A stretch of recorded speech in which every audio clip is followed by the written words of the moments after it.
باللہ من الشیطان الرجیم بسم اللہ الرحمن الرحیم۔ عزیزان محترم، ناظرین کرام، ماہ مبارک رمضان اپنے آخری مراحل میں ہے۔ مجھے بھی افسوس ہے اس چیز کا کہ گفتگو جو شروع ہوئی تھی یہ حدیث کما حقہ تو دور کی بات ہے جو اس کا حق تھا، لیکن جو چاہتا تھا جس حد تک اس کو ایکسپلین کرنا چاہتا تھا، حالانکہ میں نے پہلے ہی اپنی جہالت کا اعلان کر دیا ہے کہ ہماری بساط نہیں ہے ایکسپلین کرنے کی، لیکن پھر بھی جو کچھ بھی اساتذہ اور کتابوں سے حاصل کر سکتا تھا اس سلسلے میں اس اعتبار سے کچھ بیان کرتا، لیکن وقت گزرتا جا رہا ہے، کچھ بچا بھی نہیں ہے زیادہ وقت ہمارے پاس۔ بس یہ ہے کہ کسی طرح سے اس حدیث کو ختم کر دوں گا، لیکن چونکہ کل ہم نے گفتگو کیا تھا تقوی کے سلسلے میں کہ میں نے کہا تھا امام نے فرمایا کہ یہ تقوی کا پہلا مرحلہ ہے۔ تو تقوی تو برابر آپ لوگ سنتے رہتے ہیں، تقوی تقوی تقوی، ڈیفینیشن بھی سنتے ہیں مجلسوں میں، جمعے کے خطبے میں بھی، ہر جگہ۔ تو اس کی ڈیفینیشن کو میں نہیں بیان کروں گا، آپ لوگ سنتے رہتے ہیں، لیکن تقوی کے مراحل ہیں۔ امام نے کیا کہا تھا؟ یہ پہلا مرحلہ ہے، پہلا اسٹیپ ہے، پہلی پیڑھی ہے تقوی کی سیڑھی کی۔ تو اس کا مطلب یہ کہ اور دوسری سیڑھیاں بھی ہیں اس کی، اور دوسرے اسٹیپ بھی اس میں اس سیڑھی کے موجود ہیں۔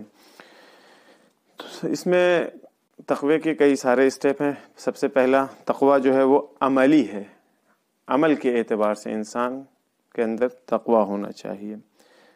رسول اللہ صلی اللہ علیہ وآلہ وسلم فرماتے ہیں، حدیث ہے اصول کافی کی، کہ اعمل بفرائض اللہ تکن اتق الناس، واجبات الہی کے اوپر، فرائض الہی کے اوپر عمل کرو تاکہ کیا ہو سکو؟ اتق الناس ہو سکو، لوگوں میں سب سے زیادہ متقی بن سکو تم۔ اس سے زیادہ ایکسپلینیشن یا کوئی اور بات اس سلسلے میں بیان نہیں کریں، بیان کرنے کے لیے بہت ساری باتیں ہیں، البتہ خشک ہے یہ چیزیں، لیکن آج خشکی سے باہر نکالنے کی کوشش کروں گا۔ دوسرا مرحلہ تقوی کا، دوسرا اسٹیپ قلبی تقوی ہے، دل کے، قلب کا تقوی، دلی اعتبار سے تقوی۔ اور اگر انسان قلبی اعتبار سے تقوی اختیار کرے تو واقعاً اپنے آپ کو وہ گناہوں سے روکنے میں کامیاب ہوگا۔ کس اعتبار سے؟ جب قلبی اعتبار سے تقوی اختیار کرے گا تو جو برائیاں ہیں اخلاقی، وہ اس کے دلوں کے اندر خطور نہیں کر پائے گی۔ امیر المومنین علی بن ابی طالب علیہ السلام فرماتے ہیں کہ ہر وہ دل، ہر وہ قلب جو دنیا کا شیفتہ ہو، دنیا کے خواہاں ہو کہ بس دنیا حاصل ہو جائے کسی صورت سے، بس دنیا میں یہ ہے، سب چیزیں، ساری دنیا، بس جیسے دنیا ہم کو دکھائی دے رہی ویسے ہی ہمارے اندر آ جائے، ہم بھی اس دنیا کو حاصل کر لیں۔ حضرت فرماتے ہیں کہ ایسے دل کے اندر تقوی داخل نہیں ہو سکتا، حرام ہے کہ ایسے دل کے اندر تقوی داخل ہو جائے۔ یعنی جب تک ہمارا دل شیفتہ اور گرویدہ دنیا ہوگا، دنیا کا حریص ہوگا، تب تک ہمارے دل کے اندر تقوی نہیں آ سکتا ہے۔ تیسرا مرحلہ تقوی کا معرفت کے اعتبار سے، یہ بہت امپورٹنٹ ہے، سب سے زیادہ اہمیت اسی کی ہے، معرفت کے اعتبار سے تقوی ہونا چاہیے، تقوی معرفتی جسے کہہ لیجیے۔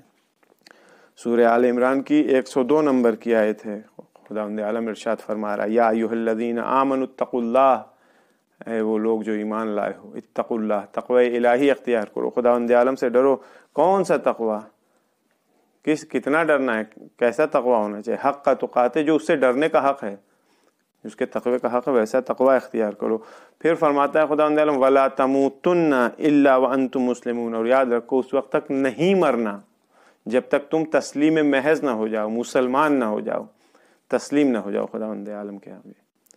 یہ عالی ترین، سب سے زیادہ ہائیسٹ گریڈ کا تقوی ہے، جس کے لیے خداوند عالم نے بھی قرآن مجید میں ارشاد فرمایا ہے۔ تقوی کے سلسلے میں اس سے زیادہ بحث اور گفتگو نہیں کروں گا۔ حدیث آگے بڑھاتے ہیں، دیکھیں کل کے بعد، کل جہاں تک بات پہنچی تھی حدیث میں، اس کے بعد اب امام علیہ الصلوۃ والسلام اور عنوان بصری میں کیا گفتگو ہوتی ہے، امام کیا فرماتے ہیں۔ البتہ اس کا ایک حصہ چھوٹا سا آج بیان ہوگا، لیکن اس کے جو ایکسپلینیشن ہوگا، جو توضیح اس کی دی جائے گی، وہ انشاءاللہ انٹرسٹڈ ہوگی۔ قلت یا ابا عبداللہ اوصنی، عنوان بصری کہتے ہیں کہ میں نے امام صادق علیہ الصلوۃ والسلام سے کہا کہ اے ابا عبداللہ اوصنی، وصیت کیجیے. وصیت یہ وصیت جو انسان حالت احتضار میں ہوتا ہے یا جس کے لیے حکم ہے کہ مرنے کے پہلے وصیت کر کے، یہ وہ والی وصیت نہیں.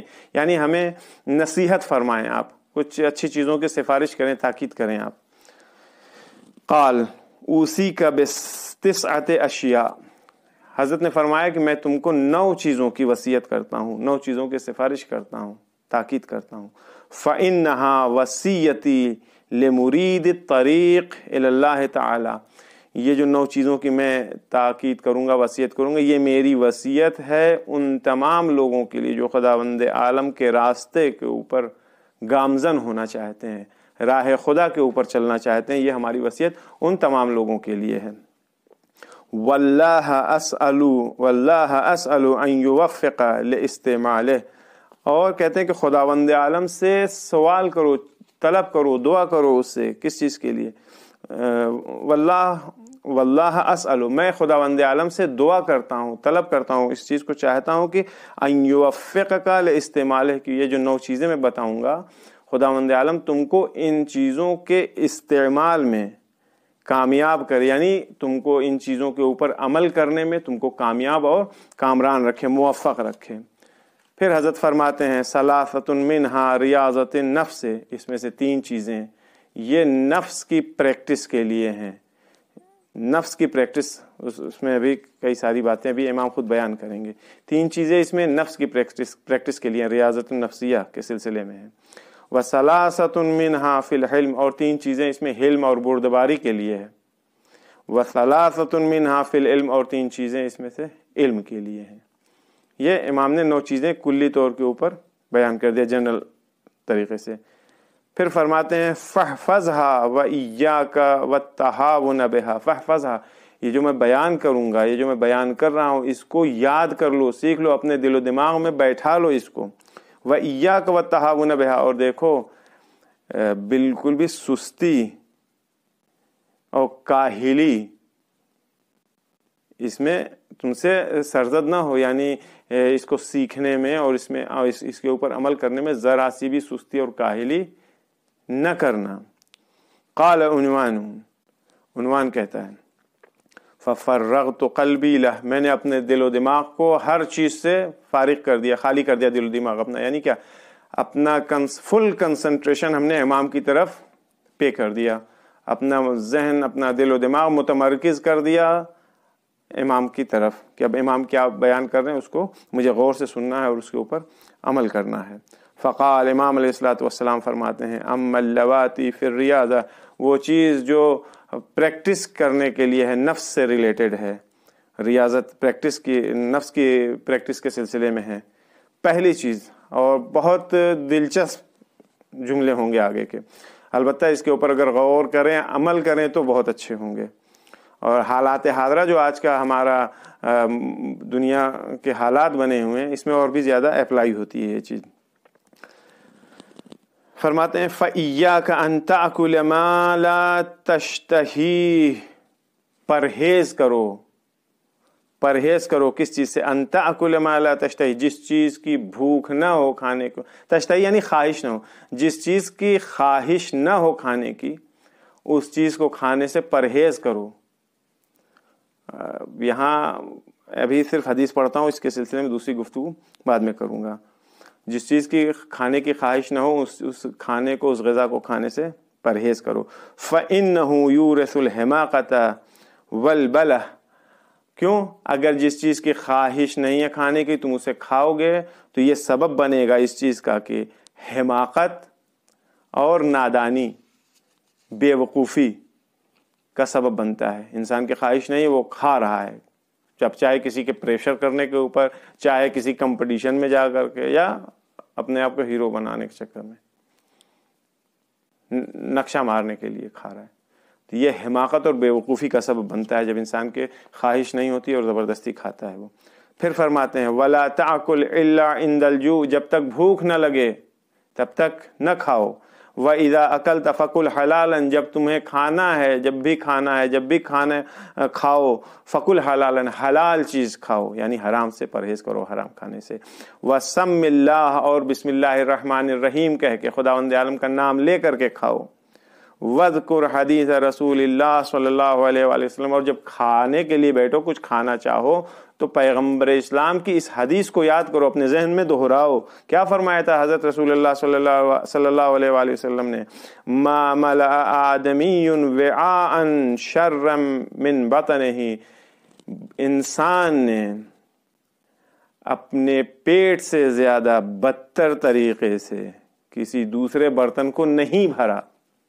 یعنی انسان جو ہے کسی بھی برتن کو اپنے پیٹ سے زیادہ بدتر طریقے سے نہیں بھرتا ہے، جس طرح سے پیٹ کو برباد کر لیتا ہے انسان بھر بھر کر کے، اس طرح سے کسی دوسرے برتن میں کوئی دوسری چیز نہیں ڈالتا ہے۔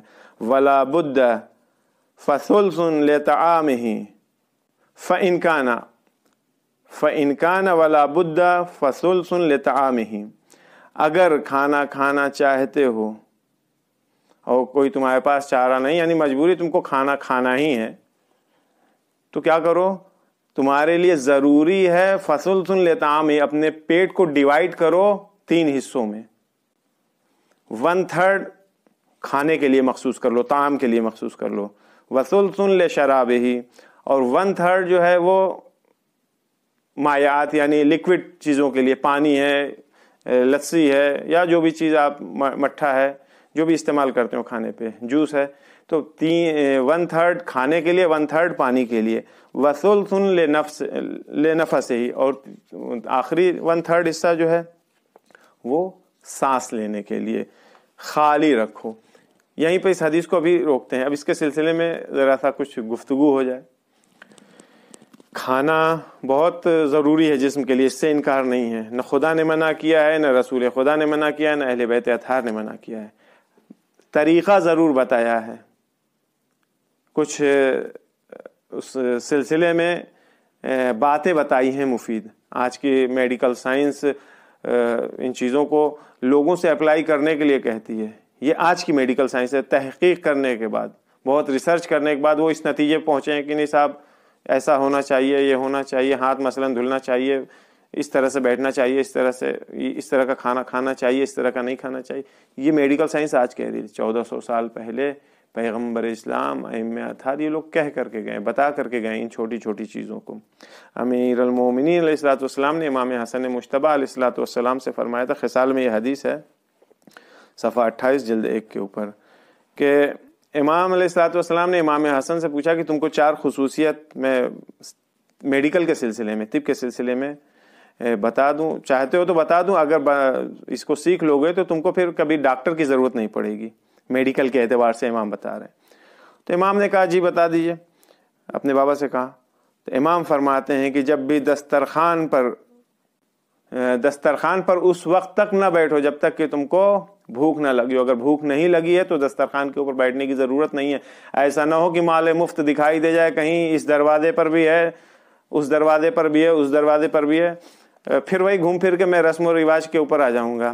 21 کا دسترخوان ہو، 22 رجب کی نظر ہو، امام حسن کا سفرہ ہو، حضرت ابوالفضل کا دسترخوان ہو، کوئی بھی مختلف عناوین سے دسترخوان لگتے رہتے ہیں۔ یہ ان دسترخوان کے علاوہ ہے جو شادی بیاہ یا 40واں فاتحہ اور سیوم اور برسی میں لگتا ہے، یا لوگوں کے یہاں اسپیشل الگ سے دعوتیں ہوتی ہیں، یہ اس کے علاوہ ہے۔ میں ان چیزوں کا نام اس لیے لے رہا ہوں کہ ایک وقت میں محلے میں اگر 50 گھر ہیں تو 50 میں سے کم 45 گھر میں یہ پروگرام ہوتا ہے۔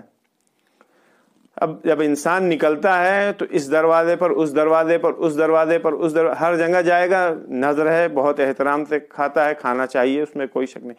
لیکن امام کیا فرما رہے ہیں کہ اس وقت تک دسترخوان پر نہ بیٹھو جب تک تمہیں بھوک نہ لگی ہو، اور اپنا ہاتھ کھانے سے اس وقت اٹھا لو جب ابھی تمہاری پوری طرح سے بھوک نہ مٹی ہو، یعنی ابھی پوری طور کے فل پیک نہیں ہوئے ہو، اس کے پہلے اپنا ہاتھ کھانے پر سے اٹھا لو۔ کھانے کو خوب چبا کر کے کھاؤ، یوں ہی نہیں کہ منہ میں رکھا سیدھے پیٹ کے اندر۔ اور جب سونا چاہو تو سونے کے پہلے ٹوائلٹ ضرور جاؤ۔ کھانا کھانے کے بعد جب سونا چاہتے ہو تو کھانا کھانے کے پہلے، سونے کے پہلے ٹوائلٹ جاؤ۔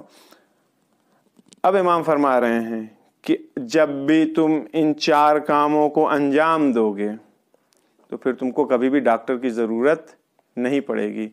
امام صادق علیہ الصلوۃ والسلام نے عنوان سے کیا فرمایا تھا؟ یہی چیزیں تو بیان کی تھی، بھوک نہ ہو نہ کھاؤ، کم کھاؤ، بسم اللہ کہہ کے کھاؤ، حلال کھاؤ، انہی چیزوں کی طرف تھی۔ اب آئیے حلال کھانے کے سلسلے میں ایک واقعہ ہے امیر المومنین علیہ الصلوۃ والسلام کا۔ دیکھیے حلال کھانا یہ بے انتہا تاثیر رکھتا ہے جسم کے اوپر، دل کے اوپر، دماغ کے اوپر، نسل کے اوپر۔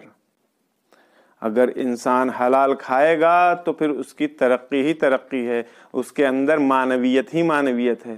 اگر خدا نخواستہ حرام کا مطلب خالی دوسرے کا مال نہیں ہوتا ہے، اگر خدا نخواستہ نجس ہے کھانا تو وہ بھی حرام ہے۔ لہذا حلال کھانا کی ایک خصوصیت یہ ہے کہ وہ طاہر ہونا چاہیے، پاک ہونا چاہیے۔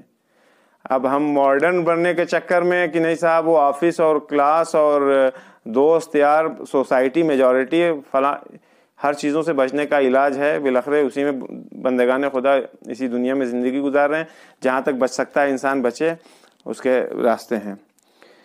امیر المومنین علیہ الصلوۃ والسلام ایک دن مسجد میں داخل ہوئے، اپنے مرکب کو جو ان کا گھوڑا تھا یا سواری تھی جو بھی تھا، اس کو امام علیہ الصلوۃ والسلام نے ایک شخص کو دیا کہ میں ذرا مسجد میں جا رہا ہوں، ابھی واپس آتا ہوں، تب تک تم یہ ہمارے جانور کی لگام پکڑ کے کھڑے رہو۔ حضرت نے اسی اثنا میں اپنی جیب میں ہاتھ ڈال کر کے 2 درہم کنارے کر دیا تھا کہ جب میں لوٹ کر کے آؤں گا تو یہ شخص جو ہمارے جانور کی لگام پکڑ کے کھڑا ہے، اس کو میں یہ 2 درہم دے دوں گا اس کے انعام کے طور کے اوپر۔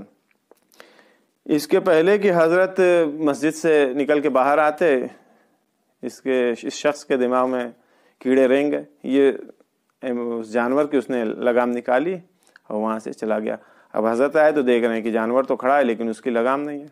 خیر، امام نے کسی دوسرے شخص کو وہی 2 درہم دیا کہ جا کر کے ایک بازار سے لگام خرید کر کے لے آؤ۔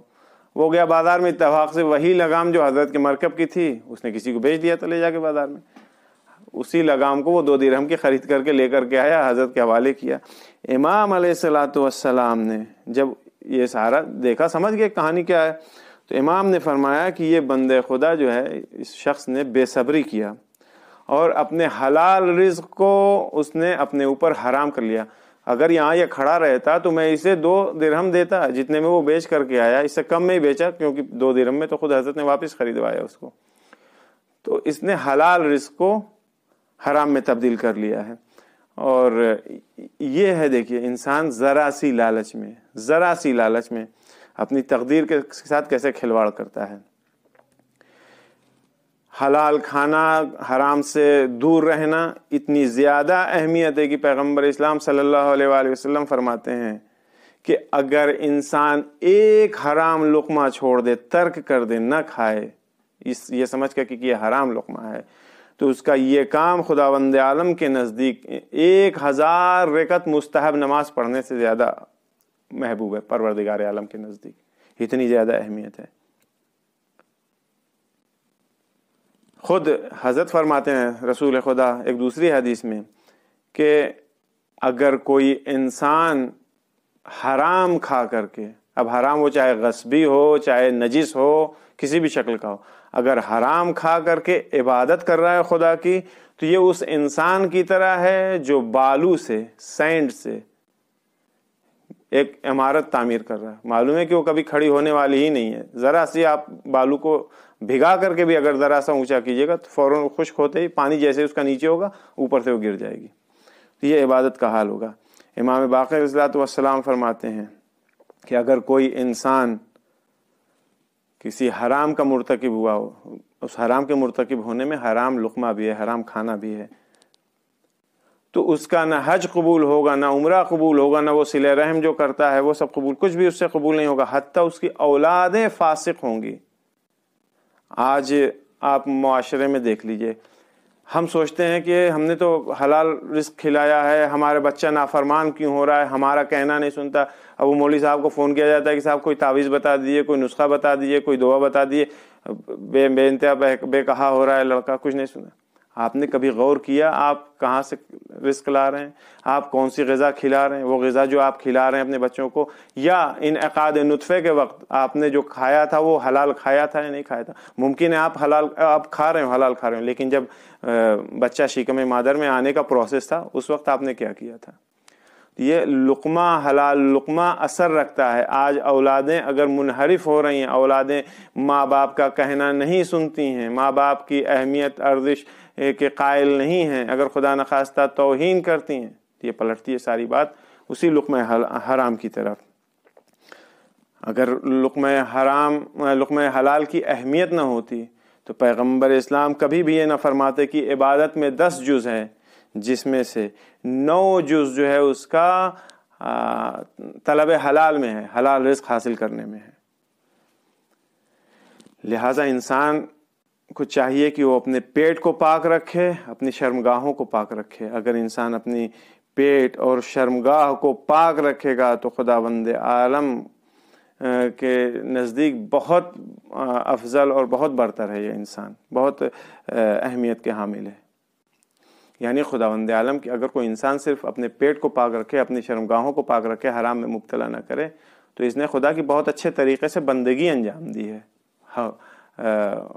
وہ جو بات ہو رہی تھی کہ حقیقت عبودیت، بندگی کی حقیقت کیا ہے، اس میں سے ایک اس کا یہ بھی پہلو ہے کہ انسان اگر اپنے پیٹ کو اور اپنی شرمگاہ کو حرام سے محفوظ رکھے تو وہ خداوند عالم کی بندگی کر رہا ہے اور اچھی بندگی کر رہا ہے. کبھی کبھی ایسا ہوتا ہے کہ ہم کو نہیں معلوم ہے کہ یہ ہمارے پاس جو کھانا ہے یا ہمارے سامنے جو کھانا ہے یا ہمارے پاس جو رزق ہے یہ حلال ہے یا حرام ہے، تو ہم تو اس پہ حکم لگا دیتے ہیں.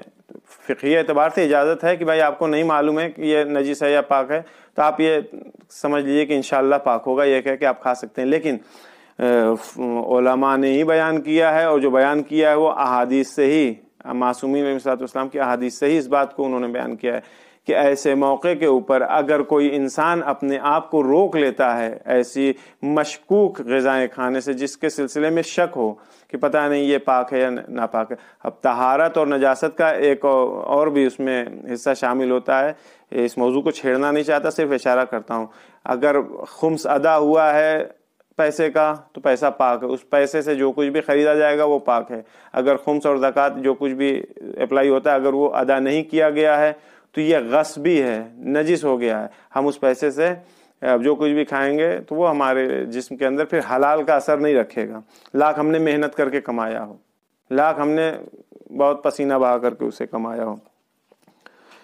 امام علیہ الصلوۃ والسلام فرماتے ہیں مشتبہ کھانوں کے سلسلے میں کہ جس چیز کے سلسلے میں شبہ ہو یا بہت زیادہ خواہش ہو، لالچ آ رہی ہے کہ یہ چیز کھا لیں، ایسی چیزوں کو کھانے سے پرہیز کیا کرو. لالچ والی چیزوں سے بھی، یعنی جس کے لیے بڑا دل تڑپ رہا ہو کہ نہیں، بس مثال کے طور پر ہماری بچی کو آئس کریم بہت پسند ہے، اس کو سوتے جاگتے کبھی بھی کہہ دو آئس کریم، میں مثال دے رہا ہوں البتہ بچی جو ہے وہ بھی چھوٹی ہے، میں مثال دے رہا ہوں.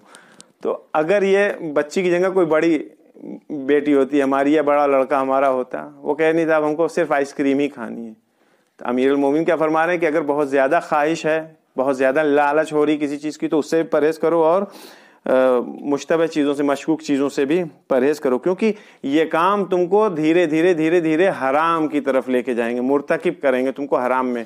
پھر تم کو پتہ بھی نہیں چلے گا کہ تم کیسے حرام کام انجام دینے لگے ہو. پھر امام صادق علیہ الصلوۃ والسلام نے فرمایا تھا کہ جب تک بھوک نہ لگے تب تک کھانا نہ کھاؤ. رسول خدا نے بھی یہی فرمایا تھا. ایک سب سے زیادہ امپورٹنٹ بات ہے پرخوری، پیٹ کو جہنم کی طرح بھرنا، ٹنکی فل کر دینا، فل پیک ایک دم، جسے کہہ لیے لوگ کہتے ہیں نا کہ ناک تک کھا لیا ہے، گلے سے باہر نکل رہا ہے، ابھی خواہش نہیں گئی، ابھی بھوک نہیں کی. یہ اچھی چیز نہیں، پرخوری بے انتہا بری چیز ہے. دنیاوی اعتبار سے دیکھیے تو جسم کو مریض کرتی ہے، اس میں کوئی شک نہیں کہ انسان مریض ہو جاتا ہے جسمانی اعتبار سے، روحی اعتبار سے بھی انسان کے لیے خطرناک اور نقصان دہ ہے. آخرت، ایک جو انسان پرخوری کرتا ہے آخرت کے اعتبار سے کیا نقصان اس کو پہنچتا ہے. پیغمبر اسلام صلی اللہ علیہ وآلہ وسلم کی حدیث فرماتے ہیں کہ جو انسان، جو سلمان فارسی کی روایت ہے رسول خدا سے کہ وہ فرماتے ہیں کہ پیغمبر اسلام نے فرمایا تھا کہ جو انسان دنیا میں پرخوری کرتا ہے، یعنی فل پیک رہتا ہے، ٹنکی اس کی ہمیشہ بھری رہتی ہے، خوب کھاتا ہی رہتا ہے، کسی صورت سے اس کا ہاتھ اٹھتا ہی نہیں، جہاں بھی مل جائے وہیں کھا لے، یہ انسان سب سے زیادہ بھوکا رہے گا. کہاں؟ آخرت میں. آخرت میں اس کی بھوک ختم ہونے والی نہیں ہے. اس کا معنوی اثر کیا ہوتا ہے اس کو بھی جناب عیسیٰ علیہ نبینا علیہ الصلوۃ والسلام نے ایک دن ایک خطبہ دیا. اس میں حضرت نے فرمایا کہ اے بنی اسرائیل کے لوگوں، جب تک تمہیں بھوک نہ لگے نہ کھاؤ. دیکھیے یہ باتیں کم سے کم 3، امام صادق، رسول خدا، امیر المومنین اور یہ جناب عیسیٰ، 4 لوگوں کی تو فی الحال یہ سامنے ریپیٹ ہو رہی ہے.